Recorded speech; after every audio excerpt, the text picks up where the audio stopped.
Good afternoon and welcome to our Academic Skills webinar number 7. I have posted a link to the Menti in the chat. I can see a couple of people have already joined the Menti, but please do join the Menti when you can, because we have some interactive tasks for you. And these are also kind of helpful to me because it lets me know what you're thinking, and it gives you the opportunity to ask questions if you need to. If you're attending this live and you'd like to ask a question at any time, feel free to kind of raise your hand, turn your microphone on and speak, or you can put questions in the chat in Microsoft Teams. There'll also be an opportunity to ask some questions at the end of the session. You'll see the title is called Working with Literature. It's a little bit of an experiment because we're going to look at some aspects of academic texts, including and particularly some academic language, or some ways that we might use language for academic purposes. And then we'll hopefully have some time at the end if you want to ask any questions about specific assignments that you're working on, or specific problems you have at university, or questions you have about academic skills. I'll be able to answer those. So I called this session Working with Literature. Often in university context and in academic context, we talk about all writing on a subject as literature or the literature. When I was an undergraduate, actually when I was a postgraduate as well, I studied English language and literature. And for me, the word literature kind of means like Shakespeare and Emily Bronte and poetry and things like that. But in academic context, we use literature just to mean academic texts. Okay, so also known as working with academic texts. And I have a question for you. If you haven't joined the Menti yet, there is a link in the chat, or you can go to menti.com and use the code 62610289. And a really simple question for you: what's the most difficult thing about reading for university? So I'm curious to know your personal experience. If you don't find anything difficult about reading for university, you can just write nothing. Or you could tell me that it's easy. Yeah, for you, what's the most difficult thing about reading for university?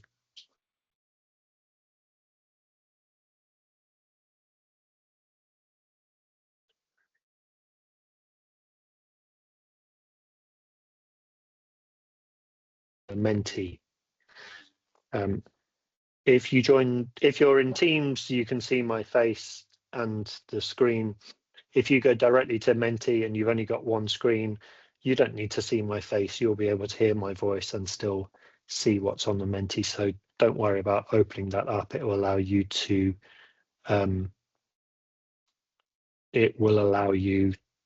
to contribute and answer questions.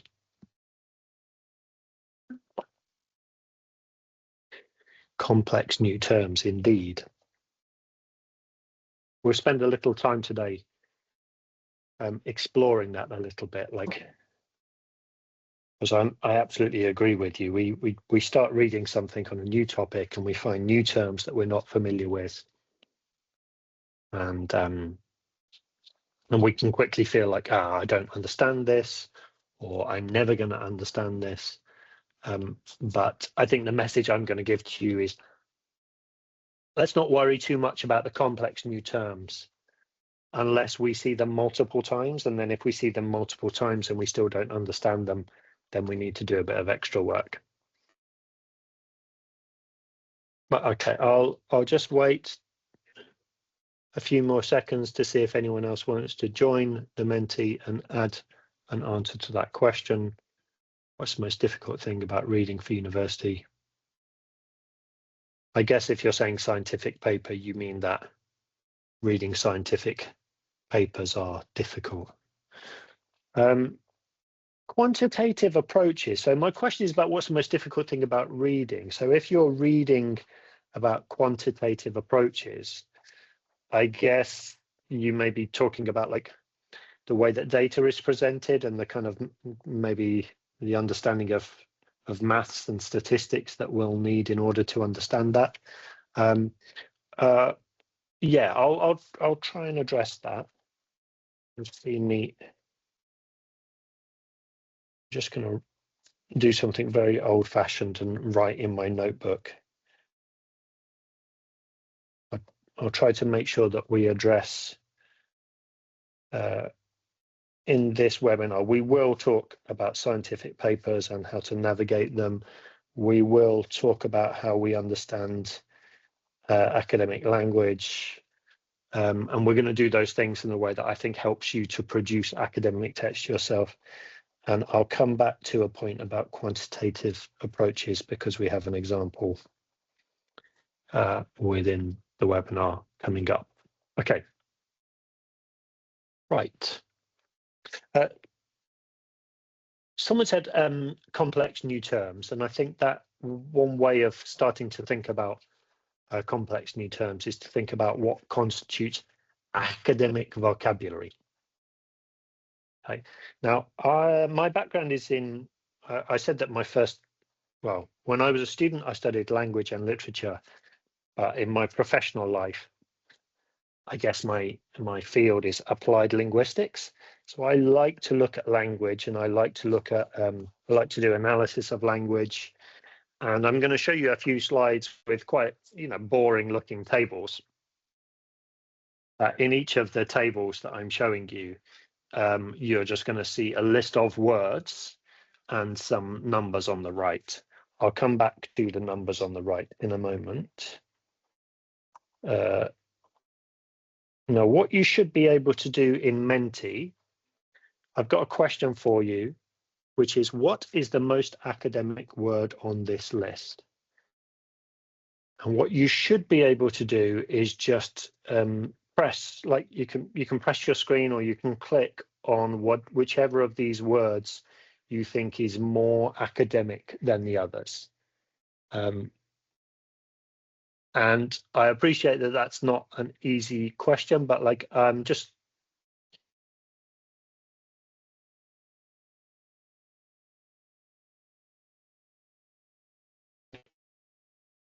might be less academic.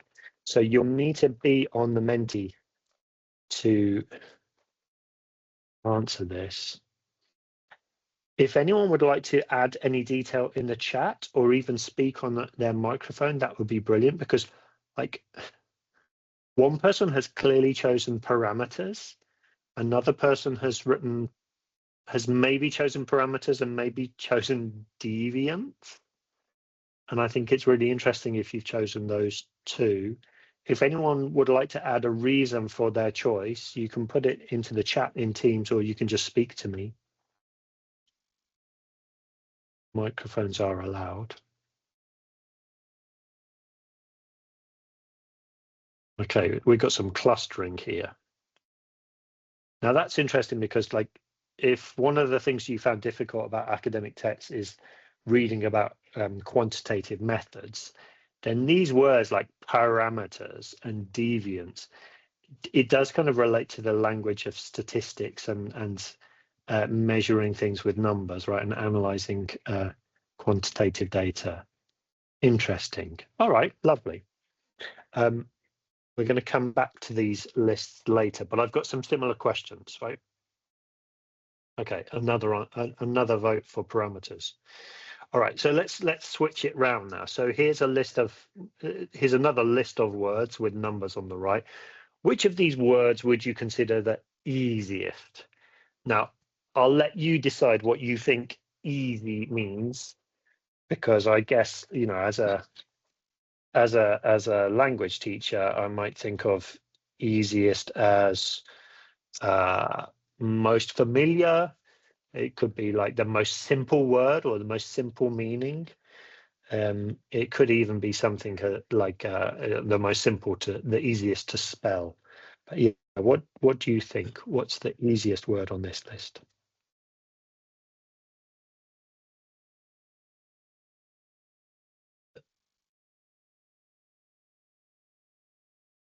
I'm just going to mute people's microphones so that we don't get any background noise that you don't want to hear. And if anyone does want to speak, you can turn your microphone on, and you can raise your hand in Teams, and I'm more than happy for anyone to join in. Okay, so easiest word on the list, we've got like average or total, positive, routine, score. Yeah, I don't know. I don't know when you first kind of started learning English, because we'll have a mix of people in this webinar. Some of you may have been learning English from birth. Some of you maybe later in life. I would say that one of my first kind of loves in life is football. I mean, I say I love football, but football actually causes me a lot of pain. But I've been a football supporter all of my life. So from very early childhood, words like score was kind of like very familiar to me. Also, total number of points in a football league table means something too. Right, so but your choices are like effects, routine, score, regular, positive, average, interesting. Okay. Someone's written control. Okay, and now another. This is the same question, but a different list. Which is the easiest word on this list? See, like for me, I think there's a kind of really obvious one that in my personal opinion is easier than the others, but like there's no right or wrong answer. So whatever you feel is particularly easy here, try. Or if I continue with this idea of like words that I knew when I was 5 or 6 years old were easy, then probably at the age of 5 or 6 I knew the word sickness and I knew the word non. I'm not sure about the others. Okay, so a couple of votes for non. Someone thinks that analysis is an easy word. Someone else thinks trial. Okay. Now, you'll notice that my question is about to change. And I'm now asking you, again, it's just your judgment. There's no right or wrong answer. But which is the most difficult word on this list?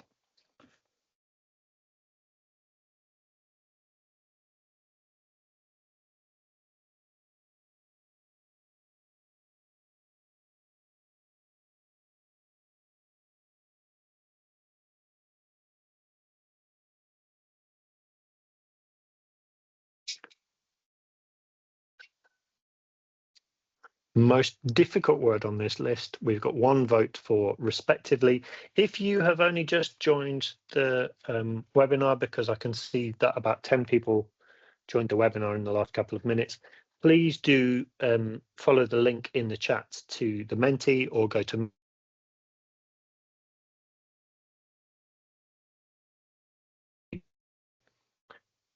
and maybe it's a strange question on the board, but like, what is the most difficult word on this list?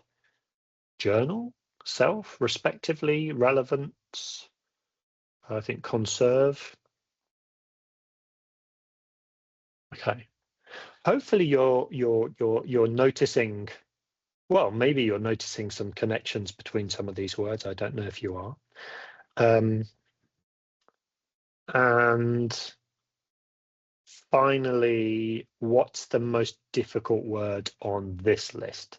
Again, you've got some words on the left, some numbers on the right.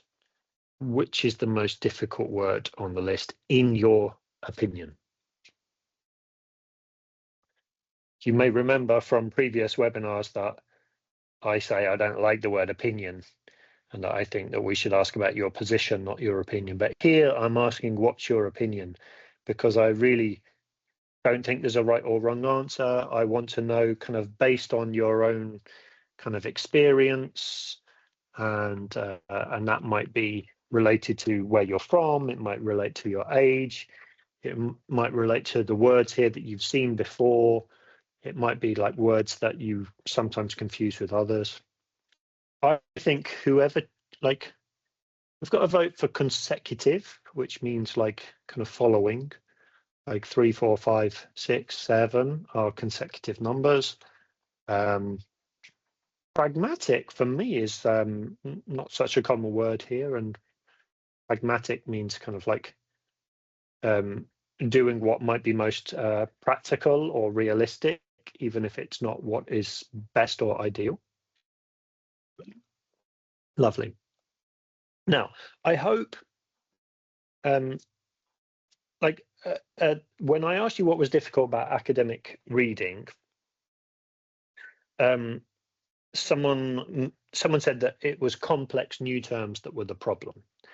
And I think one of the things that I want to start by saying is that most of the terms that we meet will be made up of words that we may or may not already know, right? And I don't want you to spend all your life looking up new words in a dictionary, but it is a fact that if we're studying and in meeting new knowledge and learning new things and reading about topics that we don't fully understand or we didn't understand before, we're developing our knowledge, we are going to keep meeting new terms. I think our vocabulary is growing all the time. I mean, I'm over 50 years old. English is my first language. I studied English at university. I've taught English, and I think I should, when I read new texts, new books, new articles, I will meet vocabulary that I don't know. Now, I don't know if you've noticed, but I've been showing you lists of words with numbers on the right. And these all come from just me doing a bit of analysis on an academic text. I'll show you the tool I used for this analysis in a moment, because it's actually free, it's really easy. But just to explain something, when we measure English language proficiency, when we're looking at European languages, you may already know this stuff. There's something that we use in this country, at least, or in my profession, called the Common European Framework of Reference. And in the Common European Framework of Reference, we use kind of different letters and numbers to talk about levels of proficiency in a language. So typically, to study at a UK university, you need to be B2 level. But the levels go from A1, A2, B1, B2, C1, and C2.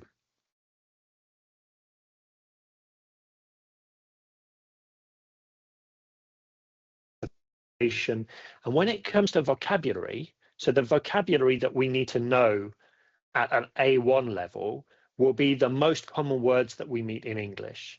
And then it will be for A2, it will be the next most common, and so on. So when you get to about B2 level, which is the typical level for a university study, you might know about maybe 2,000-3,000 words, probably inventing that, right?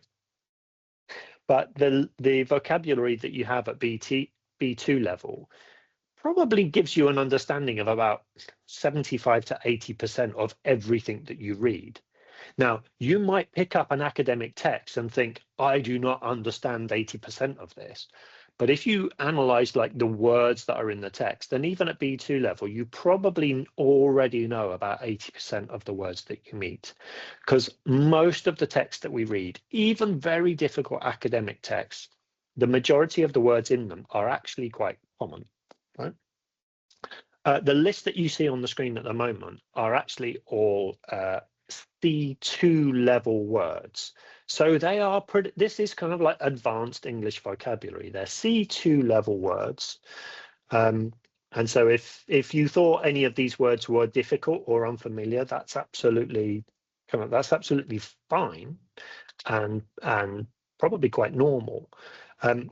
You might notice, though, that in your subject area, you'll see some more than others. Like intervention in anything kind of like medical or even related to education, it's quite a common word. But the word intervention, in general is not such a common word. And similarly, in research, the word participants is very, very common word. But in general English, it's not such a common word. So the list here, these are C1 level words. So we went from C2 to C1, and that's why with the C1 and C2 words, I was asking you which of these do you think is difficult. Now, if you meet C1 and C2 vocabulary, I think you'll probably meet them again. If you're doing degree level study in English, you're doing any kind of research, you'll probably see these words multiple times in multiple texts. And I have picked out words that you're likely to see very much more often in academic texts because they have a meaning that is often relevant to research or elements of academic study.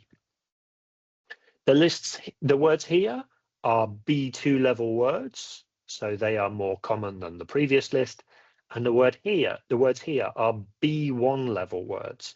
So that's why I asked which is the easiest, because I would expect you to know all of the words in this kind of list. And I think that we are all quite busy people, and if you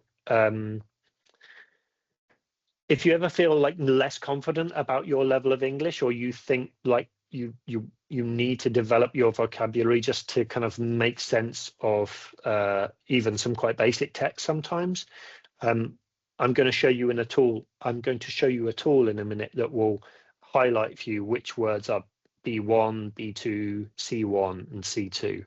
Now, if there are words on this list that you haven't seen before or you don't feel familiar with, it's a good idea to check their meaning and to learn them, because you're likely to meet them again and again.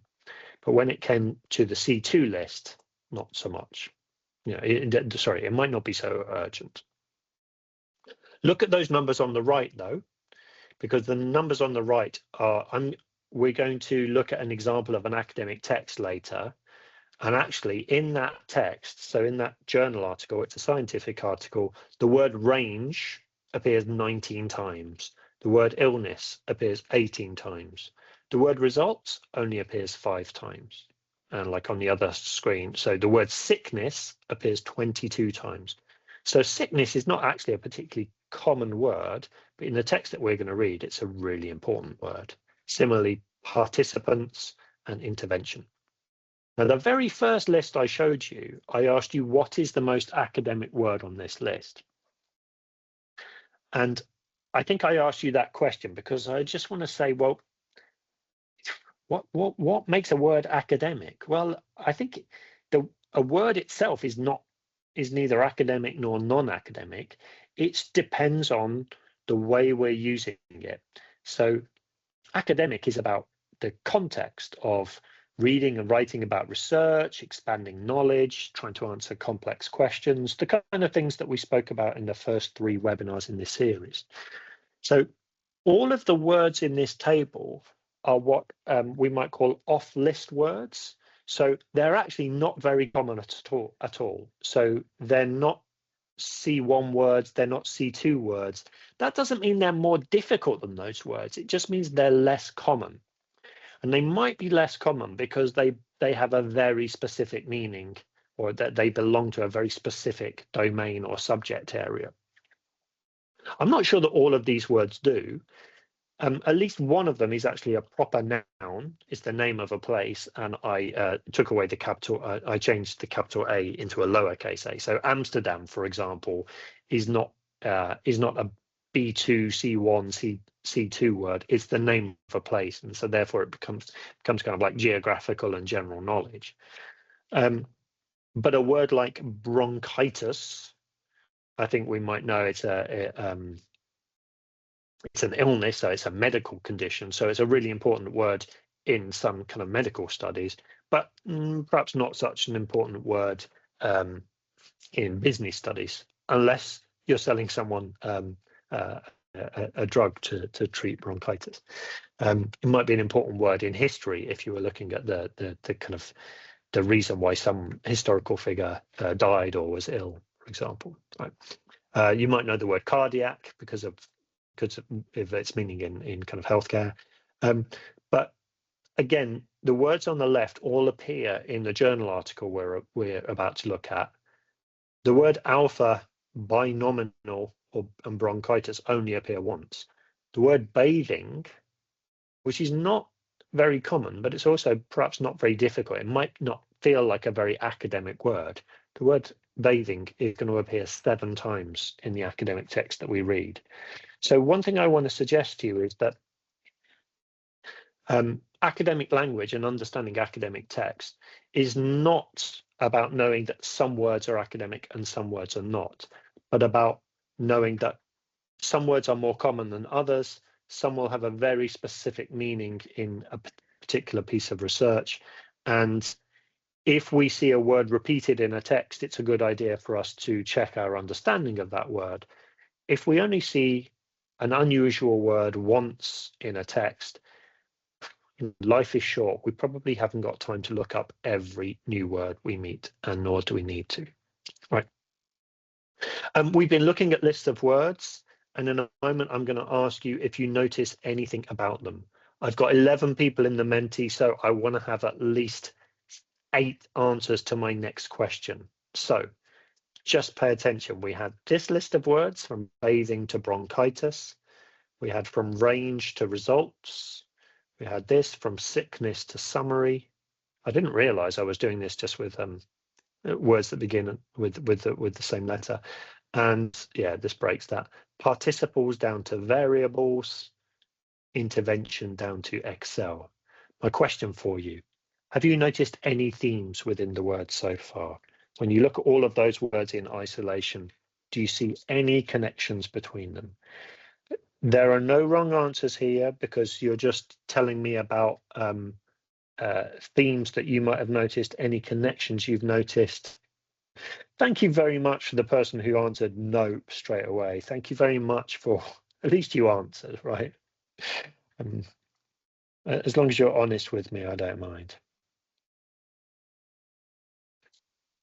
Okay.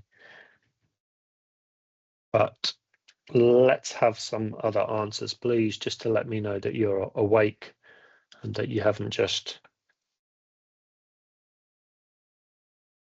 signed into the webinar and then left your phone on a bus.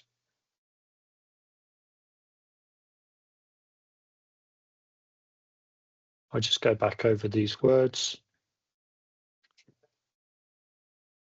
If you think any of these words relate to your subject area, maybe your answer can be, yeah, I think there is a link to name of subject. You don't need one word that links everything together, but do you notice any themes here? So, for example,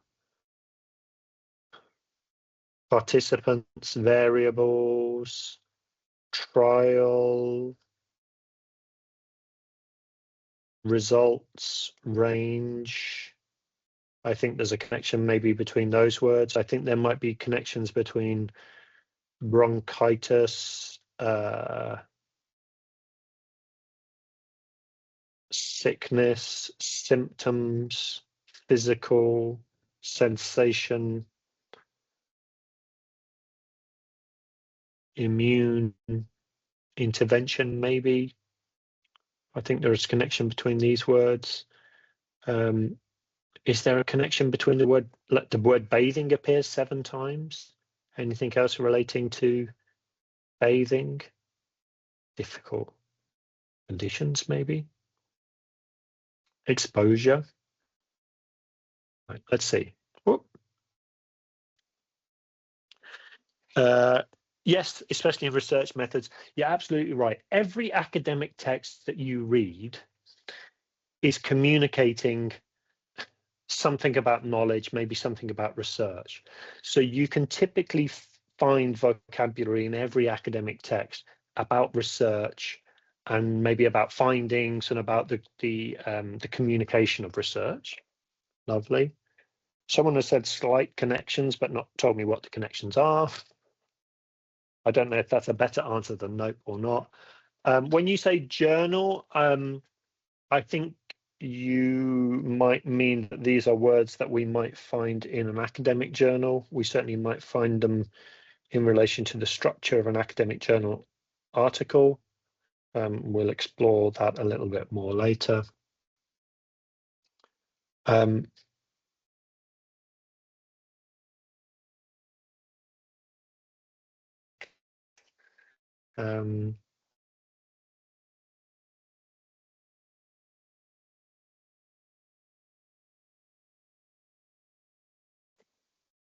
We find these words used in a pattern in articles and scientific writings. Yes. Okay.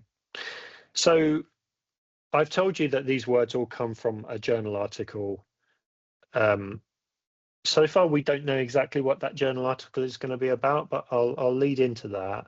The thing I wanted to share with you, and on Canvas, I'd put a link to this website. It's a really simple website. It's called Vocab Kitchen.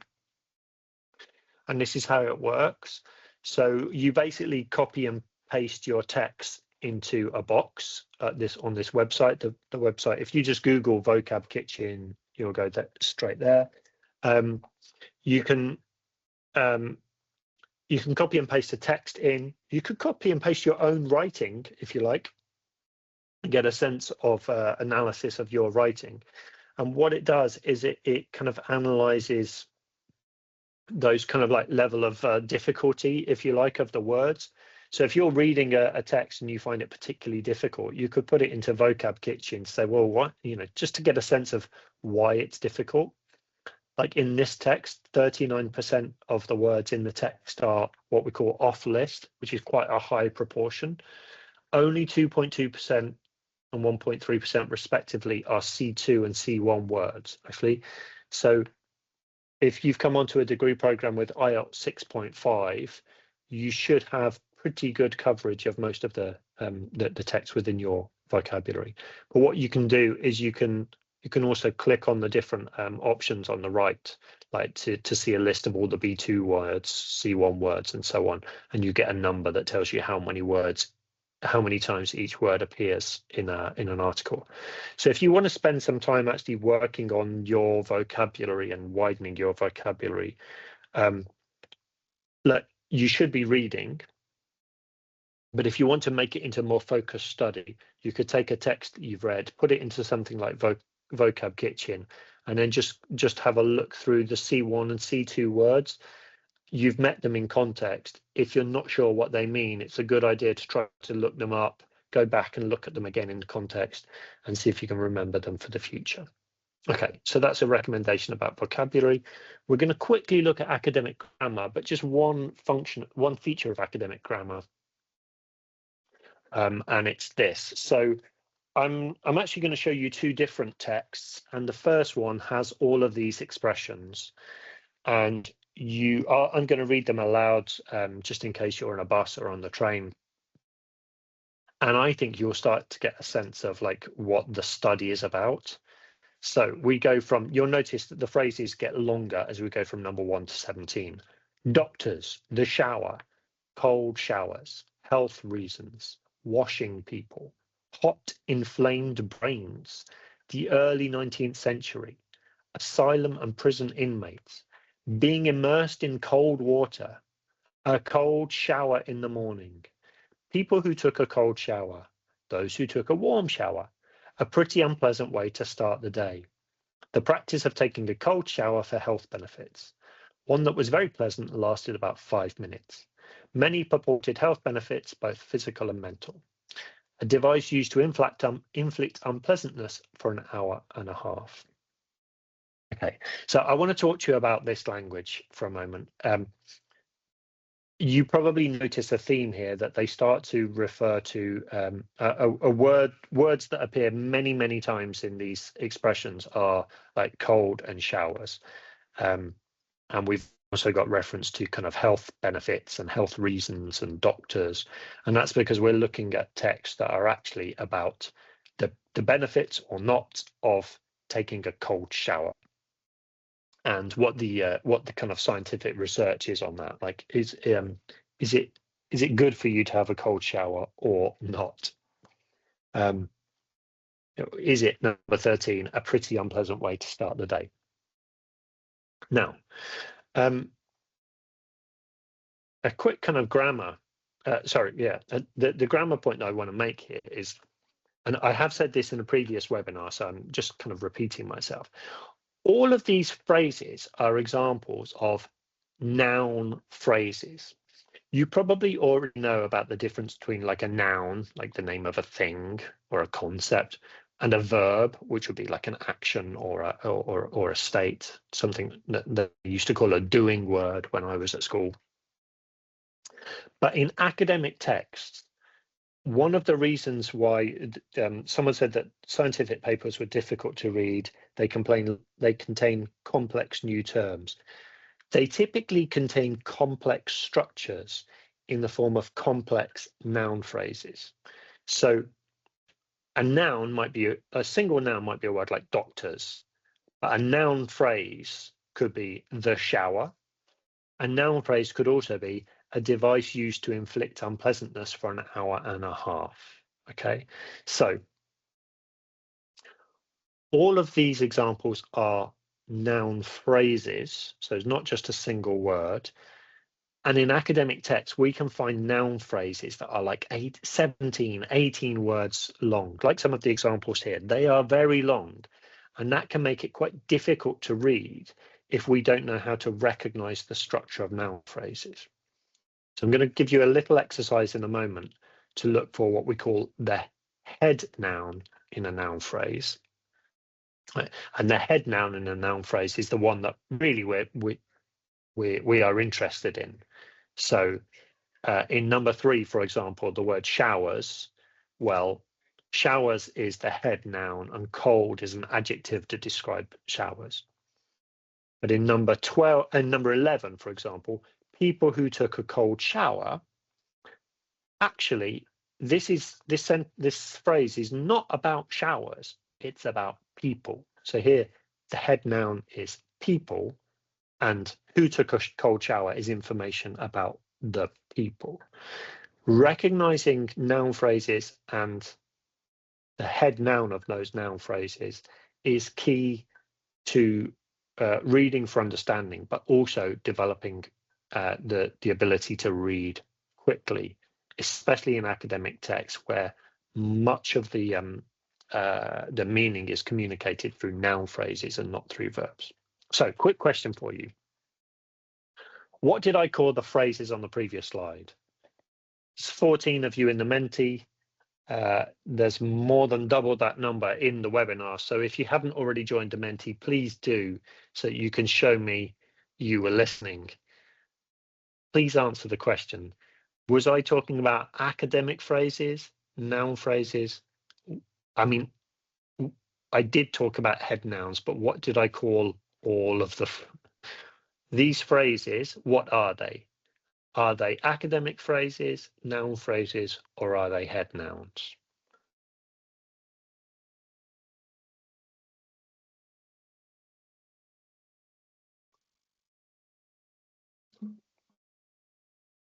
Usually, in my webinars, when I ask a multiple choice question like this, there isn't, I mean, often there isn't a correct answer. I just want to know what you think. This time there is definitely a correct answer. And it wasn't academic phrases. It wasn't academic phrases. You know, this is why I prefer teaching in person, where people can't troll you in the same way. Lovely. All right. So, yeah, correct answer is there. I was talking about noun phrases. Here's a question for, so yeah, noun phrases was the correct answer. Thank you to the 5 people who answered that. Here's a question for you. At the weekend, this is a true story. At the weekend in London, a woman shouted at me and said that I was a pathetic, sad man. No, a pathetic man with a sad life. What she couldn't see was that I'm also going bold. So if you take the phrase, the sad man with a bold head, can you tell me which word here is the head noun? Is it sad? Is it man? Is it bold? Or is it head?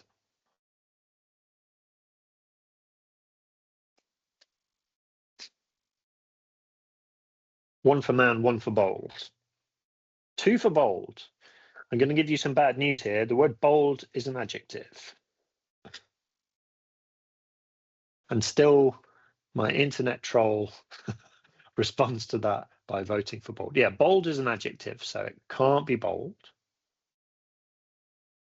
Sad is an adjective, so actually it can't be sad. So it's either man or head. Can I get... I'll tell you what, I'll move on when I've got 3 more answers. 6 people have answered. 3 for man, 3 for bold. I can't leave it like this, because I'm a sad man with a bold head.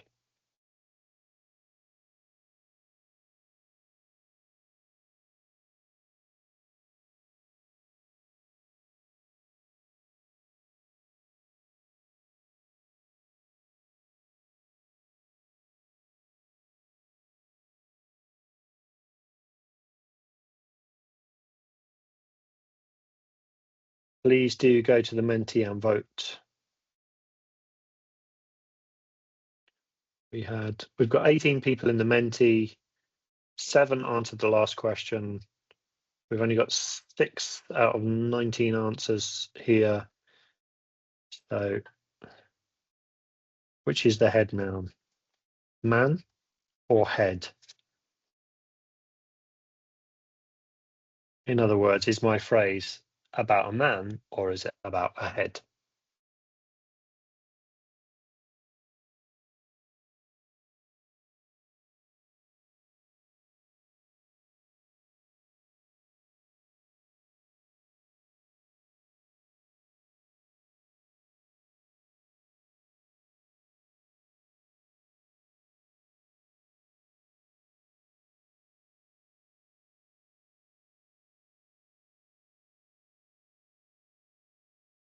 Thank you. 2 late votes for man. You're absolutely correct. The head noun is man. Now, if we go back, oh, we got 6 in the end, right?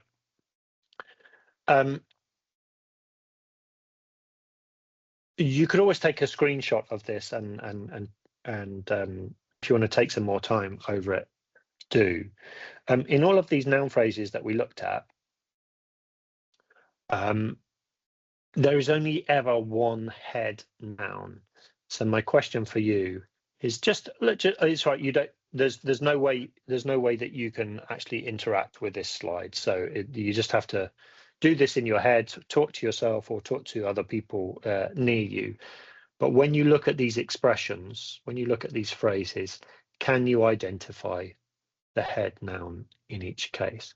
I'll just give you a minute and then I'll show you the answers, because I think it tells us something about the structure of phrases that are very common in academic texts. And if we notice them in our reading, then we can become better at using them in our writing.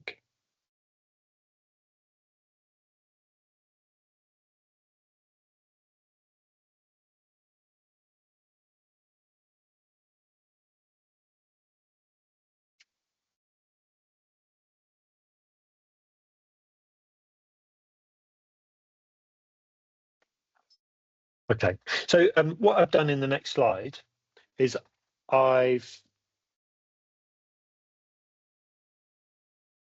underlined all the head nouns.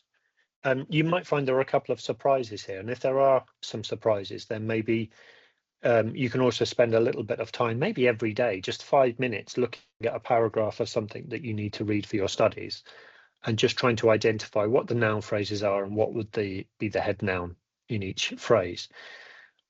What we typically find, as you see from numbers 1 to 8, in short phrases, the extra information, the kind of like describing information, the extra details are given before the noun. So like the shower, cold showers, health reasons, hot inflamed brains, the early 19th century. So then the head noun is at the end of the phrase. Number 5 is different. Number 9 is different as well, because they're about washing, the act of washing or the act of being. So sometimes words like that, the noun is at the beginning of the sentence, but at the beginning of the phrase. But you'll see that from number 10 onwards, the head noun is actually earlier in long noun phrases, because sometimes we get like quite complex details added after a head noun. So a device used to inflict unpleasantness for an hour and a half. This is if we read the whole sentence, it's about a device, okay, and all of that other information is about the device. If you look at number 16, we've got benefit or health benefits, and we've got information that comes before and after that head noun. Okay. So if as a follow-up to this webinar, you've got a paragraph that you want to have a look at, and you've got some questions, and you want to send it to me by email, you could always send me your questions like that with an example text and tell me, I found this really difficult, I'm not sure what the noun phrases are, I'm not sure what the head nouns are, and I can try to do something to help. Okay. Okay, I'm going to move on a little bit to kind of thinking about what makes a text that we have to read academic or not.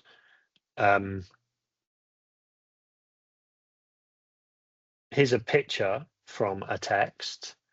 Really simple question. Would you expect to see this image in an academic text? As quickly as you can, please. It's really just about your expectations. We've established that it's got something to do with cold showers. Would you expect to see the image in an academic text? Seems to be a picture of someone taking a cold shower. One person says no, they wouldn't.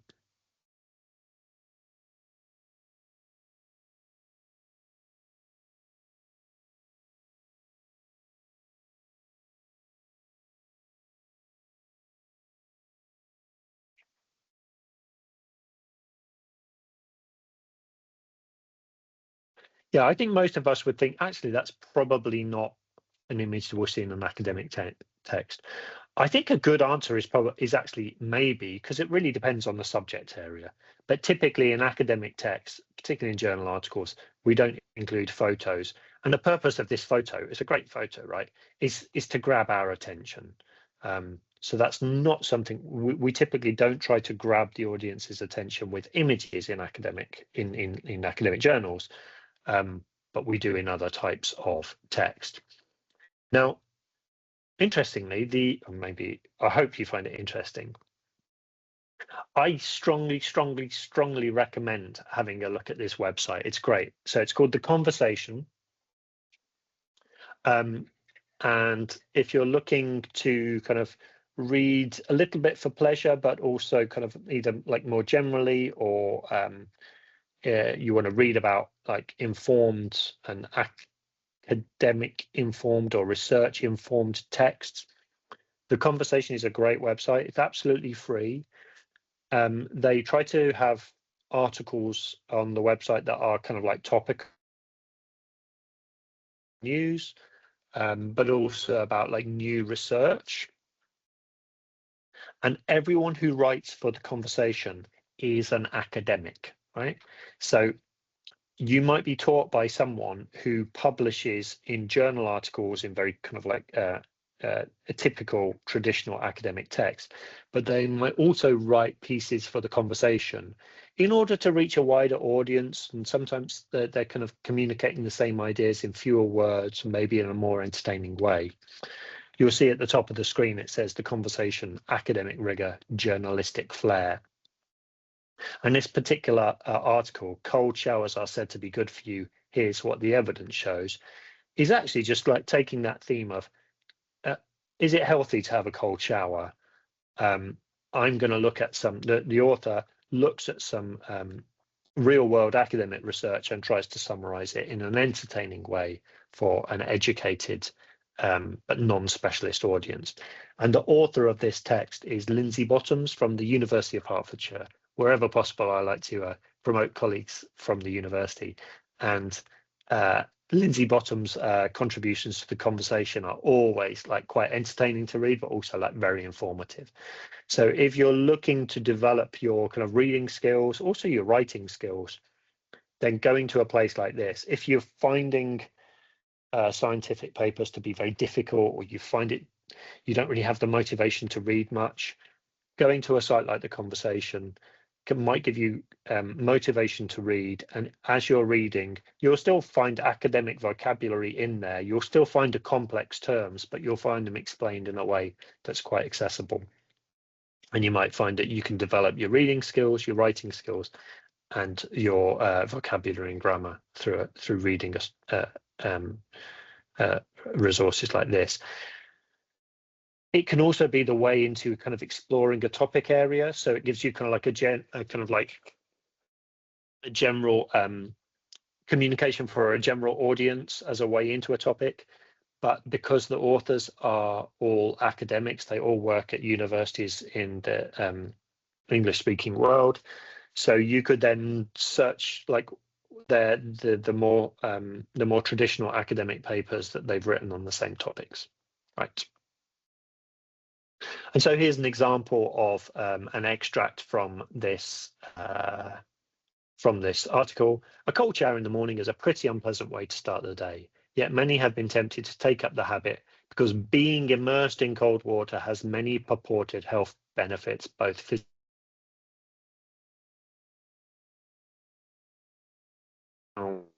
that we met in the previous task. You can see what a feature of a typical like online text like this. There are links to other text and sources within it. So it's still following some kind of academic conventions in terms of how we show links to other information, but it's doing it in a more modern way that is more typical of online journalism, right? And an article like this also has like things like subheadings that we wouldn't normally find in a journal article. So this, what does the evidence show?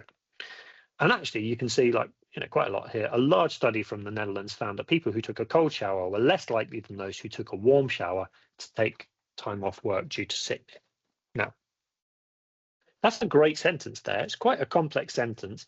It's summarizing information from an academic study, but it does it in a way that is a bit more readable for a general audience.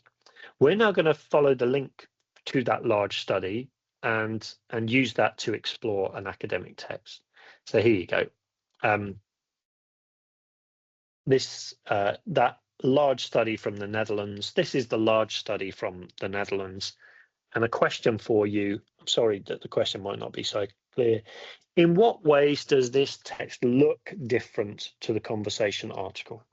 As usual, there are no silly answers here. So what do you notice? This is the title. I'm just going to go back a couple of steps. Look, that was the title of the conversation article. So this is a typical journal article. This is how its title looks. In what ways does it look different? What do you notice? Just a couple of words would be fine.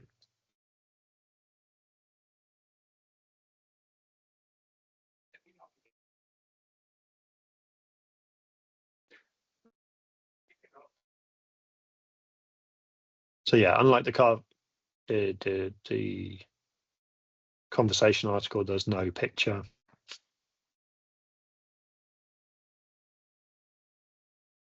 Tell me if you notice anything else.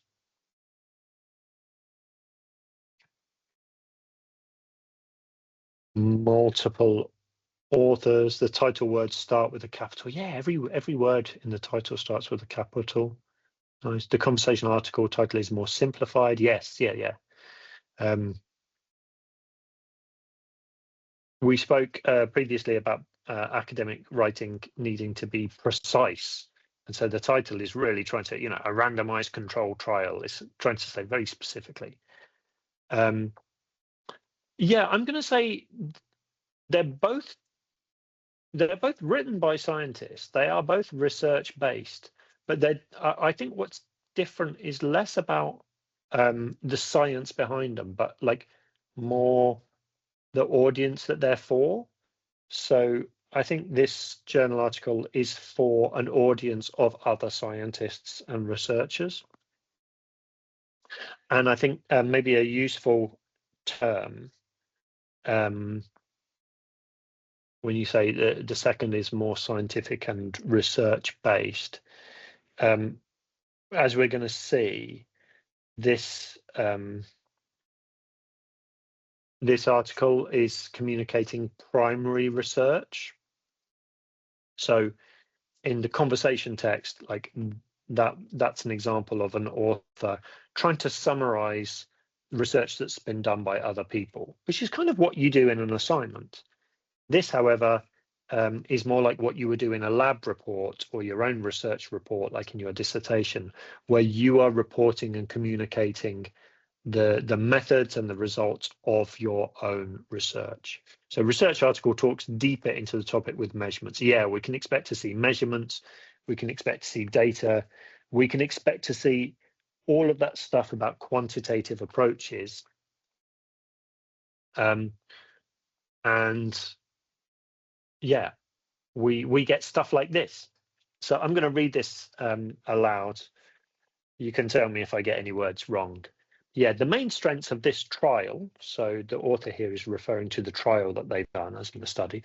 The main strengths of this trial include its innovativity, which is a word I've never seen before, by the way, like its innovativeness, I guess, the large number of participants, the randomization to 4 groups, and the pragmatic approach in a domestic setting. You might remember some of these words from the earlier exercises. It was designed as a straightforward study looking at cumulative subject effect after a routine behavioural intervention in daily life and significant relevance in terms of effect size. Look at the size of that noun phrase. It was designed as a, that's quite a simple sentence, right? It was designed as a something. The sentence structure is not so complex.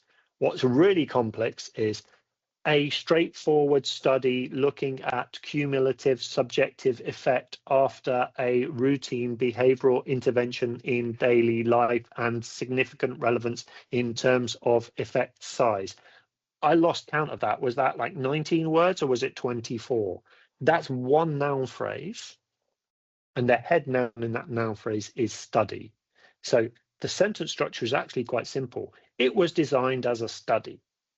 All of that other information is telling you what kind of study, and that's an example I wanted to show you of. This is how we communicate in academic text through noun phrases. Like the sentence structure might actually be quite simple. The noun phrase is the complex thing, and that can be why this kind of text can be difficult to read. And I think this can be why some of the new terms feel extra complex, because we meet them in structures like that. So this pragmatic randomized control trial is the first study showing that routine cold shower has a beneficial effect on health. So there you go. We've got a thesis statement there. A routine cold shower has a beneficial effect on health. This is bad news for me because I love a hot shower. And maybe it's bad. You can give me a thumbs up if this is also, if you think this is good news for you and you are going to have a cold shower tomorrow. No one's given me a thumbs up. Give me a thumbs up if you don't care that cold showers are good for your health and you want to have a hot shower anyway. You can use the thumbs up there. So repetitive, next paragraph, repetitive cold showering can modulate the physiological response. Our findings show that routinely showering hot to cold for at least 30 days resulted in a reduction of self-reported sick leave from work, but not illness days in adults without severe comorbidity. Further research using objective parameters is necessary to determine whether these were causal or associational findings. Considering the mild effect of a routine shower on hormonal and cytokine modulation, these alone are unlikely to play a significant role. Perhaps neuroimaging technologies such as functional MRI could be used to assess any potential neurobiologic immunostimulatory effect. Okay, you may not be surprised to know that this is not my subject area. However, when I look at these two paragraphs, like I don't think this is easy English. This is a typical academic text, academic journal. But I think I can still make a judgment as to like which of these words that I don't really know are very specific to the subject. So like for me, hormonal and cytokine modulation, I don't know what those things really are. I can guess what hormonal modulation is. I've got no idea what a cytokine is. For me, what I want to take away from this article is there was a study that showed that routine cold shower has a beneficial effect on health. I'm happy with that level of detail. If this is your subject area, though, and you need to go deeper, I think you probably might want to know what cytokine means. And so if this is your subject area and you don't know what that is, I think you look that up. But if the very specific vocabulary doesn't seem to be your own subject area, your own interest, I think you don't need to spend your time looking it up. That's my opinion. Or maybe that's my expert opinion. Right. Quick question for you then.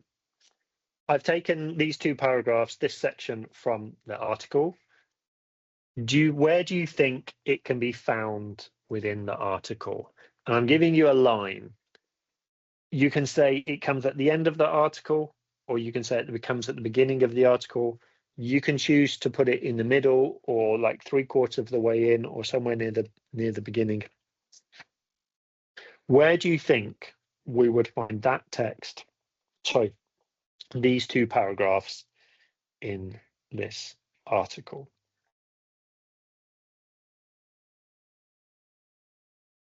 So someone says like just over halfway.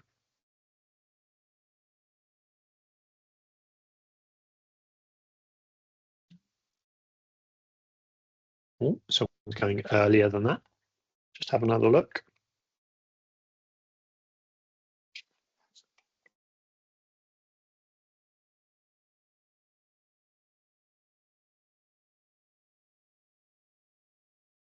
So I've got two answers and they both put it somewhere in the middle of the article.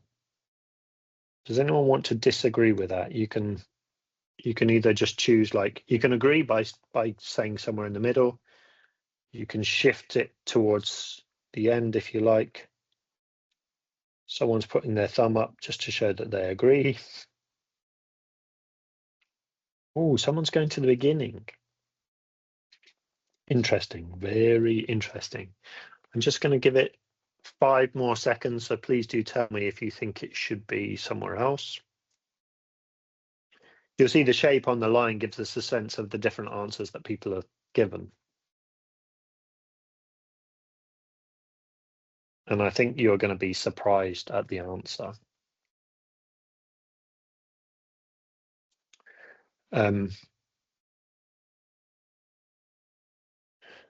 But look, we become good at things in life by practicing them, right? And becoming more and more familiar with them. Right? I've spent a lot of time in my life reading reports about football matches. So if you show me a paragraph from any report on a football match, I'll be able to give you an idea of like where I think it comes from in the article, because I'm very familiar with that type of writing, right? And I think also I'm relatively familiar with the structure of academic texts. So when I see these two paragraphs, I think I recognize quite quickly that they actually come from the end of the article. They're actually from the conclusions. The first paragraph here is actually kind of a reflection on like claiming what was really good about this study. We've got a sentence that kind of concludes the whole thing. This pragmatic randomized control trial is the first study showing that a routine cold shower has a beneficial effect on health. So that's typical of, in a conclusion, a good conclusion usually looks back and then looks forward or looks out. So it says, this is what we found. This is the conclusions of my study. And this is what it means for either the real world or this is what it means for research. And you see the final sentence there was, perhaps neuroimaging technologies could be used to assess any potential. So basically this paragraph is ending with a suggestion for further research, which is what we typically find at the end of a journal article, at the end of a conclusion section. So thank you very much for your answers. But yeah, 2 of you put it kind of like maybe 2/3 of the way through.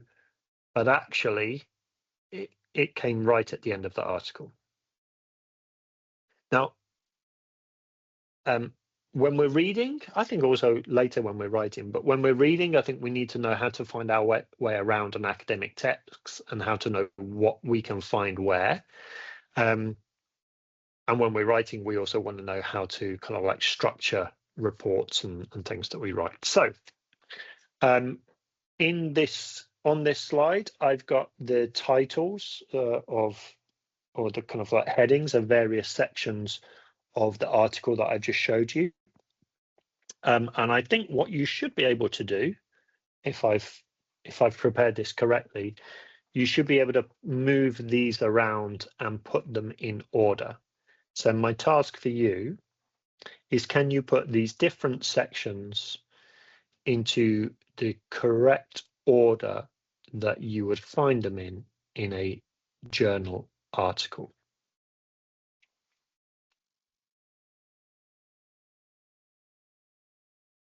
And while you're doing that, I hope at least 5 people try this.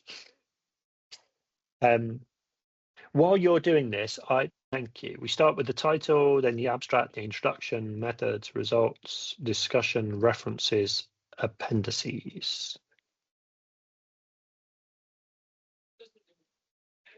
You can move that around, or you can agree if you want to.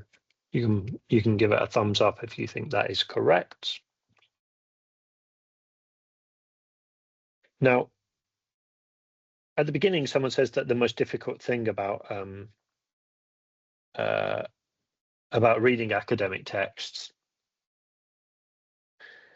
is like dealing with the quantitative approaches. So I don't know if this is the advice that you really want. I think if you need to spend more time understanding quantitative approaches, you need to do some reading. I think your understanding of quantitative approaches improves with trying to use them, and as well as reading them.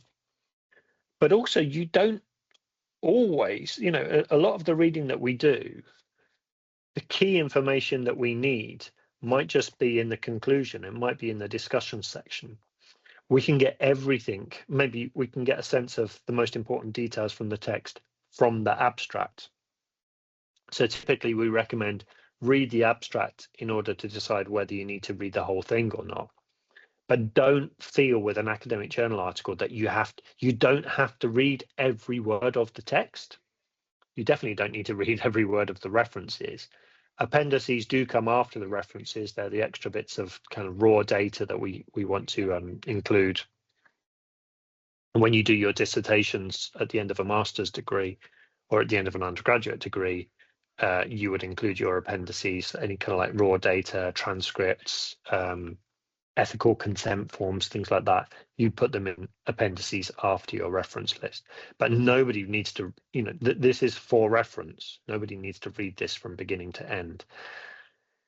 People don't typically need to read the results either, unless you really want to kind of study the numbers and start to question the numbers. The claims that are made in the abstract or in the discussion and conclusions will tell you what you need to know about the results. When you are preparing some kind of literature review, the introduction might help you because it's showing you the author's own overview of the literature.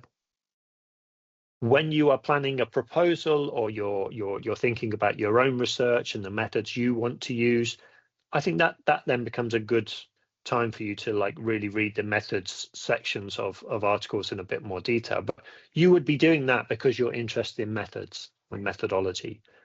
Most of our reading, we might start with the abstract, we might read a little bit of the introduction that shows us the kind of like warrant for writing, the reason for writing, and then we might jump to the discussion like I did here in order to get maybe the most important takeaway from the article. So good news, I think, is that you are, this is absolutely the correct order. We start with the title, abstract, introduction. You might find journal articles, I mean, I'm just using this one journal article as an example. It's an open access article, so you can access it. I've put a link on the Canvas site if you want to read it or just explore it for yourself in full. You may find that between introduction and methods, we get a section called literature review, or the literature review might also just be included in the introduction. You might have a separate heading for research questions, but they might come like within the introduction or literature at the end of the literature review.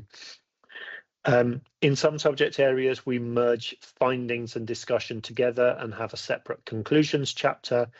In this example, the discussion becomes the conclusion, so they don't have a separate section for it. There's not necessarily a right and wrong in terms of what we call every section, because you'll see some variation. Any assignment you're given where you need to write a lab report or write about your own research, you should follow the instructions in your assignment brief.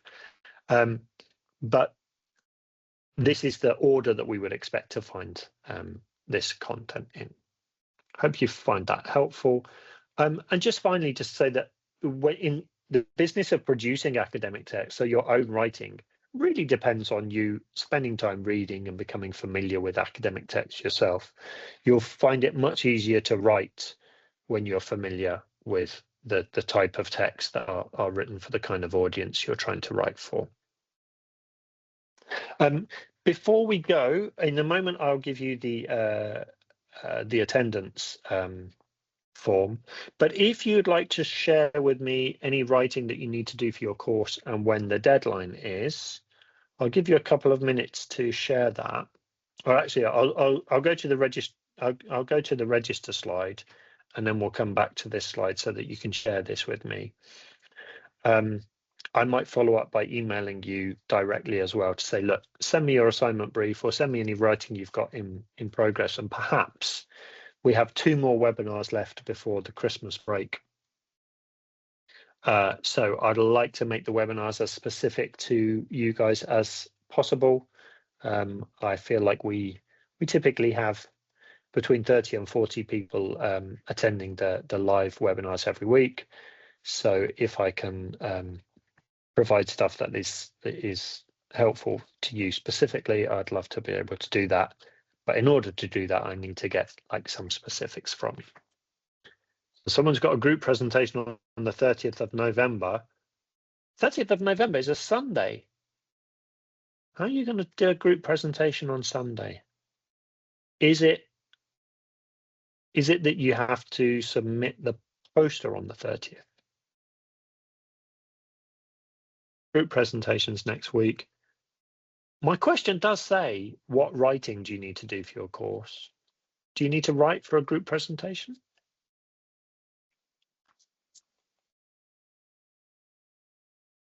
For the person who wrote group presentation next week, is it after Tuesday?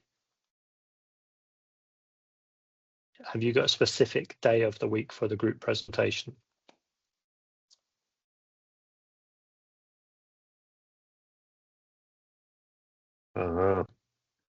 So a webinar next Tuesday is not much use there, right? If, I think you already know this, but if you are preparing for your presentation next week, and you'd like to, I don't know, you might want to show your slides to someone, you might even want to practice saying something, you might want to check your pronunciation for some terms. My team offer one-to-one consultations in the Learning Resource Centres.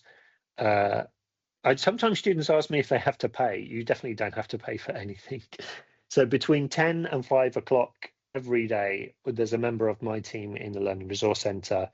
Monday, Tuesday and Wednesday, that's College Lane. Thursday and Friday, that's de Havilland. There's no appointments. You just go. If you're doing it as a group, you could go as a group. If you want help with the kind of like language in your poster, your delivery, your pronunciation, the language of your presentation, we can help with that. But it's not just about language; it's all elements of academic skills, the writing, the presentation, anything at all.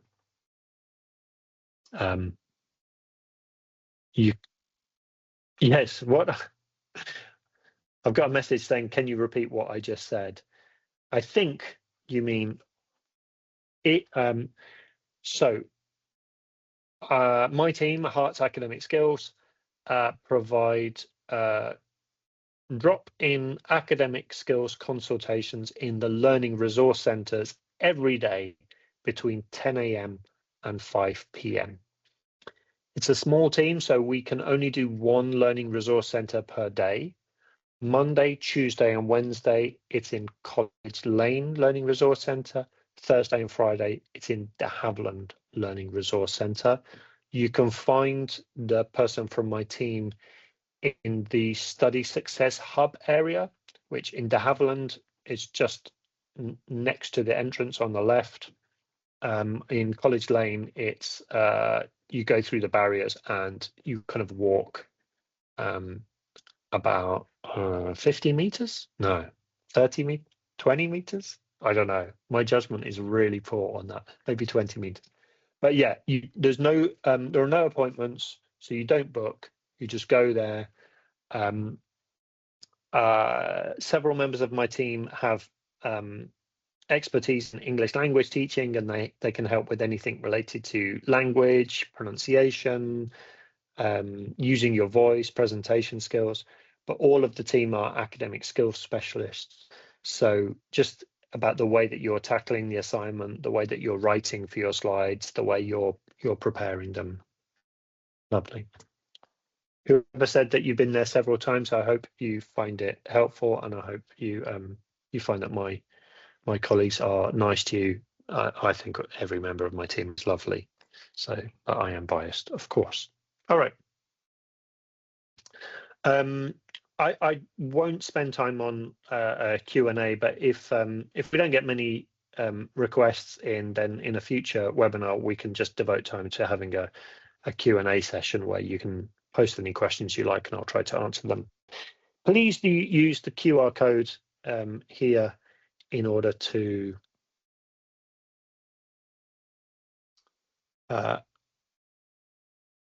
you can see I'm trying to juggle two different things. Please use the QR code when it becomes visible in order to let me know who's attended. Excuse me.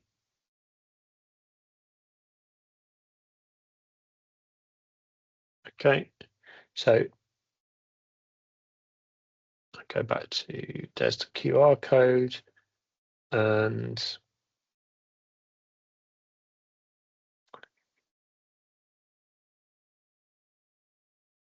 if you please bear with me a moment, I'll also put a link to the URL in the Teams chat. As usual, in that form, you can let me know what you think, and if you have any comments about the session, any requests for future sessions, you're always welcome to contact me by email, but you can just use the form for it too. In the chat, I've just posted a link to the form if you can't use the QR code. And I'm just going to follow up with a couple of other links. So I've posted a link to Vocab Kitchen, which is, I mean, it's actually a website for English. I think it's aimed at English language teachers who want to understand the level of difficulty of any text that they're giving to students. But I think it's useful for anyone wanting to develop their vocabulary, because sometimes you can feel like, oh no, I've got a problem because I don't know any of this. But a tool like that can tell you whether these are words that you should be worrying about or not.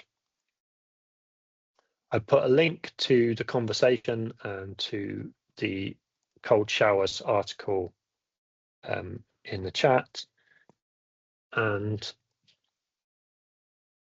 I'm also putting a link to the large Dutch study that we've been looking at. There you go. As always, I'm very happy to take any questions, or you can tell me more about any writing you need to do. but it is 5:28 and you've probably got places to go, and so do I. Thank you very much for attending and participating, even if you were just trolling. And if you didn't participate, then maybe you can join in more next week. Okay. Thank you very much and have a lovely evening. Bye-bye.